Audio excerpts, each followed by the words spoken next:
জিকিরের 2 নম্বর সবচেয়ে বড় পুরস্কার, আল্লাহ তাআলা বলেন আমি জিকিরকারীকে মাযকুর বানাই। জিকির, আমার জিকির যে করবে আমি তার জিকির করব। সুবহানাল্লাহ। তুমি আমার জিকির করবে যত, আমিও তোমার জিকির করব তত। ফাযকুরুনি আযকুরকুম, তুমি আমাকে ডাকবে যত, আমিও তোমাকে ডাকবো তত। তুমি আমাকে ডাকবে যত, আমিও তোমাকে ডাকবো তত। এবার আল্লামা ইবনে কাইয়্যিম আল-জাওজিয়্যিহ রাহিমাহুল্লাহ বিখ্যাত কিতাব আল্লাহু আকবার কবীরা আল ফাওয়ায়েদের মধ্যে তিনি লিখছেন, শুনবেন, জীবনে আর শুনেন নাই বাক্য, একজনও শুনেন নাই, একজনই বাক্য আর জীবনে শুনেন নাই। আমিও এর আগে আর শুনি নাই, শোনাবো। তিনি বলেন যে একটা ফকির তার মুহসিনকে ভালোবাসবে, এটা তো স্বাভাবিক। ফকির তার মুহসিনকে ভালোবাসবে, এটা তো স্বাভাবিক। আপনি বাজারে গেলেন, কোনো ফকিরকে 100 টাকা দিলেন, এটা স্বাভাবিক। এখন ফকিরে আপনাকে ভালোবাসে, আগামী বাজারে এসে আপনাকে মনে মনে খোঁজে, এটা স্বাভাবিক না স্বাভাবিক? এই ফকিরটা আরেক ফকিরকে দেখা মাত্রই বলে আজকে একটা ভদ্রলোককে দেখলাম, জীবনে আর কোনোদিন কেউ দেয় না রে, আজকে 500 টাকা দিল। হ্যাঁ, আমাদের কুমিল্লা এক বুজুর্গ ছিলেন, কুমিল্লা মার্কাজের যিনি মালিক, এই জায়গাটার যিনি মালিক, হাজী হারুন সাহেব, বড় ব্যবসায়ী ছিলেন। তো ধরেন পাকিস্তান পিরিয়ডের কথা, এক ভিক্ষুক মহিলা এনার কাছে হাত পাচ্ছে, ইনি করছেন কি, পকেটে হাত দিয়া 500 টাকার একটা নোট দিয়েছে। তখন 500 টাকায় কয় মণ ধান পাওয়া যায়? তখন 4 টাকায় 1 মণ ধান পাওয়া যায়। 500 টাকার নোট দিছে, আর ওই বেড়ি হাত চুল করে দিচ্ছে। আচ্ছা, হুঁশ আসার পরে এই বেটি হাজি সাহেব পিছু পিছু আবার ঘুরে, তো বলতেছে কি হয়েছে, কি হয়েছে, কি হয়েছে, তোমার কি হয়েছে? ও হাজি সাহেব, আপনি একটু পকেটে হাত দিয়ে দেখেন, আপনি ভুল করছেন কিনা দেখেন। আপনি ভুল করছেন কিনা দেখেন। দেখুন, স্বচক্ষে আমাদের টুকচরের প্রিন্সিপাল আলিয়া মোচা হুজুর কইছে, আমি স্বচক্ষে দেখা ঘটনা তোমাদেরকে শুনছি। তো ওই মহিলা বলতেছে হাজি সাহেব একটু পকেটে হাত দিয়ে দেখেন, আপনি ভুল করছেন কিনা দেখেন। তো কি হয়েছে? চান না আপনি ভুল করছেন না? না ভুল করি না, যাও। কি হয়, ফকির তার মুহসিনকে ভালোবাসবে, এটা স্বাভাবিক। লেকিন পৃথিবীতে কে আছে রাস্তার কোনো ভিক্ষুককে 10 টাকা দিয়ে বাড়ি যায় তার জন্য দোয়া করে, আল্লাহ ভিক্ষুককে 10টা টাকা দিলাম, ভিক্ষুককে তুমি মাফ করে দাও, বলছে জীবনে? আচ্ছা, আগামী বাজার আইসা আবার তালাশ করে দেখি ওই ভিক্ষুকটা কই, তাকে আজকে 20 টাকা দিব, আছে কেউ? আচ্ছা, তার জীবনে আর এই ভিক্ষুকের কথা মনে পড়ে? তাহলে ভিক্ষুক তার মুহসিনকে, মুহসিন মানে অনুগ্রহকারী, ভিক্ষুক তার ইহসানকারীকে ভালোবাসবে, এটা স্বাভাবিক। লেকিন ইহসানকারী ভিক্ষুককে ভালোবাসবে, এটা তো অস্বাভাবিক। এটা স্বাভাবিক না অস্বাভাবিক? অস্বাভাবিক না বাবা? এবার তিনি বলেন ইন্নাল্লাহ ইউহিব্বুহুম, আল্লাহ আমাকে ভালোবাসে, এটা কি পরিমাণ অস্বাভাবিক? উচিত ছিল আমি তাকে ভালোবাসবো, তিনি আমাকে ভালোবাসার দরকার কি? তিনি তো আমারে সব দিচ্ছেন, আবার ভালোবাসার দরকার কি? বুঝেন নাই কথা মনে হয়? তিনি তো আমারে সব দিলেন, তিনি আর আমাকে ভালোবাসার এমন কি দরকার? ভিক্ষুককে তো সব দিলাম, 100 টাকা দিলাম, তোরে ভালোবাসার কি দরকার? আল্লাহ যেন বলা উচিত ছিল তোরে তো আমি সব দিলাম, তোরে আর ভালোবাসার কি দরকার? লেকিন এখন রব বলেন আমি তোর ভালোবাসার অপেক্ষায় আছি, আমি তোকে ভালোবাসি আর তোর ভালোবাসার অপেক্ষায় আছি। আশ্চর্য না? কত বড় আছে। এই জন্য আল্লাহ তাআলা বলেন ওমাইয়ারতাদ্দা মিনকুম আন দীনিহি, যদি তোমরা দ্বীন ছেড়ে দাও, ফাসাউফা ইয়াতিল্লাহু বিকওমিন, আমি আরেক দল বানাবো, আল্লাযীনা ইউহিব্বুহুম, যাদেরকে আমি ভালোবাসবো, ওয়া ইউহিব্বুনানি, আর যারা আমাকে ভালোবাসবে। যদি আমরা খোদা না খাস্তা আল্লাহকে ভালোবাসতে ভুলে যাই, আল্লাহ আরেক দল বানাবে যারা আল্লাহকে ভালোবাসবে। হইতে পারে ক্যালিফোর্নিয়া, আজকের এই ক্যালিফোর্নিয়া, আজকের এই মেক্সিকো কোন শহর, লস অ্যাঞ্জেলেস, হইতে পারে এই শহরের রব এমন এক জাতি বানাবে ইনশাআল্লাহ, যে জাতি আল্লাহকে ভালোবাসার জন্য জান লাগাবে। হইতে পারে ইনশাআল্লাহ এই শহরকে পাক করে দিছে এমন এক জাতি এখানে নিবে যারা আর আল্লাহর নাফরমানি করবে না, যারা আর কি করবে না বলে। তাহলে লাইসা মিনাল আজাব আন্নাল ফকিরা ইউহিব্বুল মুহসিনা ইলাইহি, এটা কোনো আশ্চর্য নয়। ফকির তার মুহসিনকে ভালোবাসবে, এটা কোনো আশ্চর্য নয়। ওয়া মিনাল আজাবে, আশ্চর্য বিষয় হলো আন্নাল মুহসিনা ইউহিব্বুল ফকিরা, মুহসিন ফকিরকে ভালোবাসে, এটা বড় আশ্চর্যের বিষয়। আমার রব আমাকে ভালোবাসে, এটা কতই না আশ্চর্যের। আর আমি কমবক্ত রবকে ভালোবাসি না, এটা কতই না আশ্চর্যের। ঠিক না ঠিক বলে? আমি ভালোবাসা, এটা স্বাভাবিক ছিল না অস্বাভাবিক ছিল? মা বাচ্চাকে ভালোবাসে, স্বাভাবিক না অস্বাভাবিক? বাচ্চা মাকে ভালোবাসে, স্বাভাবিক না অস্বাভাবিক? আচ্ছা, কে আগে ভালোবাসে? কে আগে ভালোবাসে? এরপরে বাচ্চা কি করে? এটা জন্মের দিনে মা বাচ্চাকে ভালোবাসে কিনা? হ্যাঁ, তখন বাচ্চা কিছু বুঝে, বাচ্চা চিনছে, দেখি ভালোবাসে। হ্যাঁ, পেটে আসার পরেই মার ভালোবাসা শুরু হয়। মা আসতেই কদম দেয়, পেটের বাচ্চাটা ব্যথা না পায়। সুবহানাল্লাহ বলবেন। যেই মা কদম দিতে আসতে নিচে পেটের বাচ্চাটা যেন ব্যথা না পায়, আর ওই মারে এবার কি পরিমাণ ব্যথা বাচ্চা দেয়। হায় রে বাচ্চা, হায় রে আমি মাকে কি দিলাম, মা আমাকে কি দিল। দু চার দিন যদি ও হাসপাতালে একটু কমলা মুখে টুকে দেয়, সবাই বলে বেড়া, জানিস বেটা মাকে মুখে লোকমা তুলে দিছি। অথবা মা তোমার মুখে লোকমা তুলে দিচ্ছে কমপক্ষে 6 বছর। বাস্তব না বাস্তব? মাকে যদি একদিন সুচু করাইতে হয়, একদিন পানি ঢেলে দিতে হয়, তো এটা বলে বলে বেড়ায়। আর তোমাকে মা পানি ঢেলে দিচ্ছে 6 বছর। কত আশ্চর্য! বাস্তব না বাস্তব? মা আমাকে ভালোবাসবে, এটা তো দরকার নাই, দরকার ছিল না। লেকিন মা ভালোবাসা জান দেয়। আমি ভালোবাসা দরকার ছিল, আমি ভালোবাসার নাম নাই। বলেন না বাস্তব না বাস্তব? এবার বলে লাইসা মিনাল আজাব, এটা তো বড় আশ্চর্য। যিনি 7 আসমান 7 জমিন সব বানিয়েছেন, আল্লাযী খালাকাস সামাওয়াতি ওয়াল আরদা ওয়া মা বাইনাহুমা, যিনি 7 আসমান 7 জমিন সব বানিয়েছেন, তিনি তোমার কাছে আবার চাইবেন 10 টাকা, এটা বড় আশ্চর্য।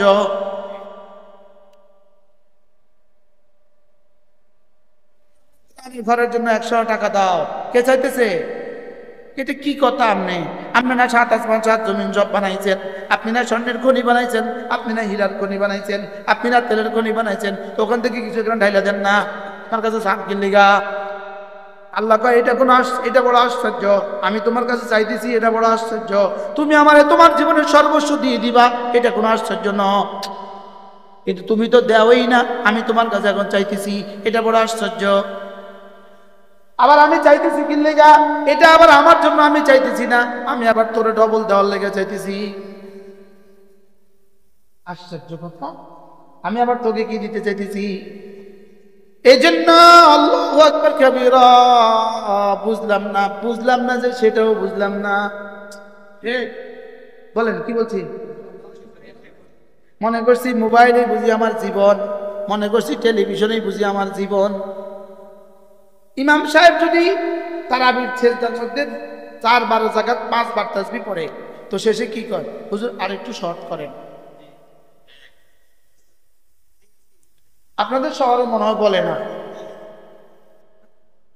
হুজুর তেলাওয়াতটা হুজুর আরেকটু তাড়াতাড়ি করেন। যেমন এই মসজিদে নামাজ শুরু হবে 7:30টায়, শেষ হবে 8টায়, 8:30টায়।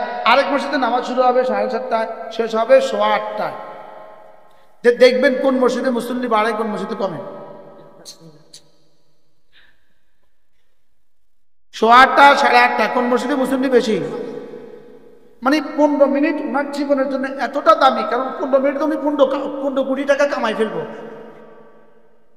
15 লাখ টাকা অর্জন করে ফেলবে, 15 পয়সা কামাইবো শুধু মসজিদের সামনে গিয়ে আটা দেবে। অথচ এখানে কি চলে? এখানে একটা আরবে 10টা নেকির বাজার চলে। এখানে একটা আরবে 10 নেকির বাজার। সুবহানাল্লাহ বলেন না? এখানে একটা আরবে কয় নেকির বাজার? এখানে একটা আরবে 10 নেকির বাজার। কিসের 10 নেকি? 100 নেকি। নামাজের মধ্যে 10 না 100। আর রমজান মাসে আবার 70 গুণ বেশি। কি আচ্ছা, কত বিক্ষিপ্ত কথা মনে হয়ে যাচ্ছে, কি করবো আমি? হ্যাঁ, ঘড়ি দেখেন, ঘড়ি দেখেন, শুধু বলেন করলে হতো না, আরো বলতে হবে বহুত জায়গা,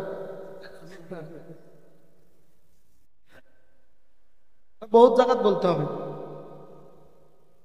কালকে মাগরিব বাদ বয়ান করছি বগুড়া, না না কোন থানায়, কালুহা,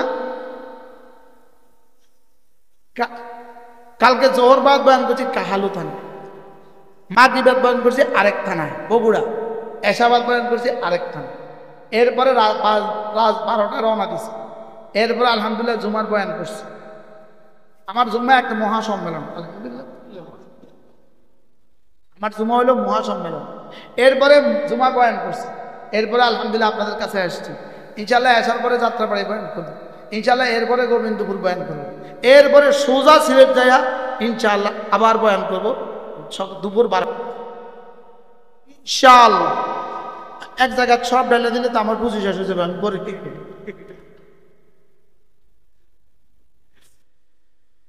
এই জন্য জিকির জাকিরকে মজকুর বানায়, জিকির জাকিরকে মাহবুব বানায়। তিনটা জিনিস আল্লাহ যাকে দিয়ে দিল, তিনটা জিনিস। এক নম্বরে জিকিরের মতো জিহ্বা যাকে দিল, বলেন জিকিরের মতো কি? আল্লাহকে ভালোবাসার মতো একটা দিল দিল, বলেন আল্লাহকে ভালোবাসার মতো একটা দিল। ওয়ারাজুলুন কানাল্লাহু ওয়া রাসূলুহু আহাব্বা ইলাইহি মিম্মা সিওয়াহুমা, যার কাছে আল্লাহর আল্লাহ রাসূল সবচেয়ে বেশি প্রিয়, আল্লাহর আল্লাহ রাসূল সবচেয়ে বেশি প্রিয়। আমাদের কাছে আল্লাহর আল্লাহ রাসূল সবচেয়ে বেশি প্রিয়। এখন কেউ অবশ্যই প্রিয়, অবশ্যই। একটু পরে মাদ্রাসা লেগে এক বস্তা চাল চালিয়ে না বুঝে দেবো কে বেশি প্রিয়। দোতলায় কাজ চলে, এখন বোঝা যাবে কে বেশি প্রিয়।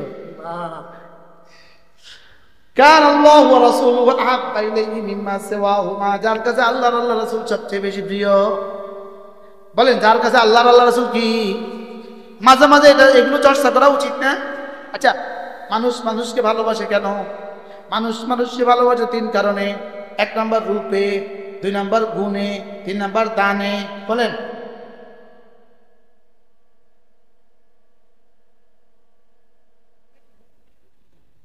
বাংলাদেশ এক দেশ আছে, এই দেশে এই 3 কারণে ভালোবাসে না। এই দেশে শুধু ভালোবাসে চান্দাবাজি করতে পারবো কিনা দেখো, তার সাথে গেলে চান্দাবাজি করতে পারবো কিনা দেখো, এই তারে ভালোবাসে। বাস্তব না, বাস্তব না, 10 বলতাম না, পেতাম না। কি যদি দেশে দুর্নীতির সুযোগ না দিত তো কোনো নেতা খুঁজে পাইতো না, যদি চান্দাবাজির সুযোগ না দিত কোনো কর্মী খুঁজে পাইতো না। শুধু 2 কারণে এত নেতা। 1 নম্বর কারণ কি? দুর্নীতি। 2 নম্বর কারণ কি? এই জন্য এত নেতা। আমেরিকাতে এত নেতাও নাই, এত কর্মীও নাই। লন্ডনে এত নেতাও নাই, এত কর্মীও নাই, এত ছবিও নাই রাস্তা। এত নেতা এত কর্মী কেন বলেন না, বলেন কোন কারণে? কালকে দুর্নীতি জিরো বানায় দাও, দেখবে না এত সব হারায় গেছে গা। আর চাঁদাবাজি বন্ধ করে দাও, দেখবে কর্মী একটাও নাই। এই জন্য আমরা যারা ভালোবাসে এই 2টা ছাড়া ভালোবাসে কি? এই যে এত দূর দূর থেকে আসছে, 2 কারণে আসছে কেউ, যে না এখানে 2টা কারণ আছে। একটা তো চাঁদাবাজি করা যাবে, 2 নম্বর হলো কি? দুর্নীতি করা যাবে। এই কোনো কারণ আমাদের সাথে আছে? ঢালখানগর কেউ এই কারণে যায় না, এটা লাগবে না, এটা লাগবে না, না আজকেও না। কি বলছি? জিকির, বলেন জিকির। জিকির 3টা জিনিস। আল্লাহকে ভালোবাসার মতো একটা দিল, বলেন। 2 নম্বর জিকিরের মতো একটা জিহ্বা, 3 নম্বর কাঁদার মতো 2 চোখ। আচ্ছা, ডেলি 1 মিনিট কান্দা যদি কোটি কোটি বছর কাঁদা থেকে বাঁচা যায়, ব্যবসাটা কেমন হবে? ডেলি 1 মিনিট কান্দা যদি কোটি কোটি বছরের কাঁদা থেকে বাঁচা যায়, বাণিজ্যটা কেমন? কাঁদা না আসলে, কাঁদা কেন আসে না এই জন্য কাঁদো। কাঁদা না আসে শুধু এই জন্য কাঁদো, আল্লাহ আমার কাঁদাটা কেন আসে না? আল্লাহ মোবাইলে কাঁদা গজব করে দিচ্ছে। মোবাইলে যারা পৃথিবীকে, পুরো পৃথিবীকে নাচাইছে, পুরো পৃথিবীতে হাসাইছে, ওই হলিউডের তারকারা এখন কি পরিমাণ কাঁদে বুঝলেন না কথা?